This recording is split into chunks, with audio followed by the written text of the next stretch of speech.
এই দোয়াটি 100 বার পড়লে সহিহ হাদিসের আলোকে তার সওয়াব হচ্ছে 10 জন গোলাম আজাদের সওয়াব লেখা হয় তার আমলনামায়। 100 নয়, 10 জন।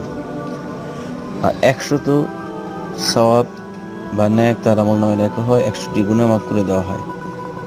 আর কোনো ব্যক্তি যদি 10 বার পড়ে, সেক্ষেত্রে বলা হয়েছে ইসমাইল আলাইহিস সালামের বংশ থেকে 4 জন গোলাম আজাদের সওয়াব লেখা হয়। তো এটা হচ্ছে মূল, এবং হাদিসটি সহিহ। 100 বার পড়লে 10 জন গোলাম আজাদ করার সওয়াব, 100 গুনাহ মাফ এবং 100 সওয়াব লেখা হয় আমলনামায়।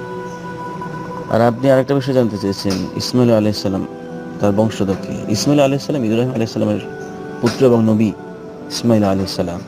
এবং আরব জাতি মূলত তার বংশ থেকে